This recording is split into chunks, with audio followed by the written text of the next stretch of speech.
Shemuel Alef, Chapter 19. Sha'ul told Yehonatan his son and all his servants that they should have David killed. But because Yehonatan was very fond of David, he told him, "My father Sha'ul is out to have you killed. Therefore you must be very cautious tomorrow morning. Find a well-concealed place to hide in. I will go out and stand next to my father in the countryside where you're hiding. I will talk with my father about you, and if I learn anything, I'll tell you." Yehonatan spoke well of David to Sha'ul his father and said to him, "The king shouldn't sin against his servant David, because he hasn't sinned against you. On the contrary, his work for you has been very good indeed. He put his life in his hands to attack the Philistine, and Adonai accomplished a great victory for all Israel. You yourself saw it, and you were happy about it. So why do you want to sin against innocent blood by killing David without any reason?" Sha'ul heeded Yehonatan's advice and swore, "As Adonai lives, he will not be put to death." Yehonatan called David and told him all these things. Then Yehonatan brought David to Sha'ul to be in attendance on the king as before. War broke out again, and David went and fought the Philistine. He defeated them with a great slaughter, and they fled before him. Then an evil spirit from Adonai came upon Sha'ul.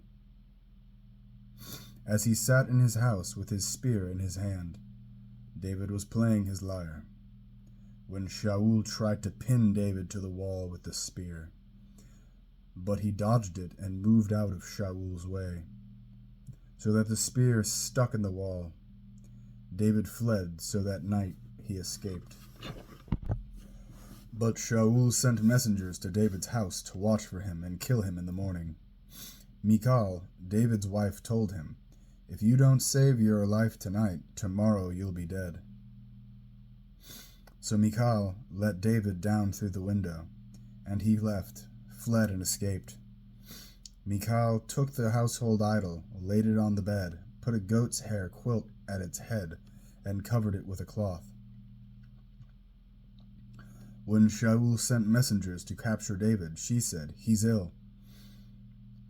Sha'ul sent the messengers to see David with the order, "Bring him up to me, bed and all, so that I can kill him." But when the messengers entered, there before them was the household idol in the bed, with the goat's hair quilt at its head. Sha'ul asked Mikhal, "Why did you deceive me this way and let my enemy go and escape?" Mikhal answered Sha'ul, "He threatened me. Let me go or I'll kill you." David fled and escaped. Then came to Shemuel in Ramah and told him everything Sha'ul had done to him. So he and Shemuel went and stayed in the prophet's dormitory. The news reached Sha'ul that David had been seen at the prophet's dormitory in Ramah. Sha'ul sent messengers to capture David. But when they saw the group of prophets prophesying, with Shemuel standing and leading them, the Spirit of God fell on Sha'ul's messengers, and they too began prophesying. When Sha'ul was told, he sent other messengers, but they too began prophesying. Sha'ul sent messengers a third time, and they also prophesied. Then he himself went to Ramah.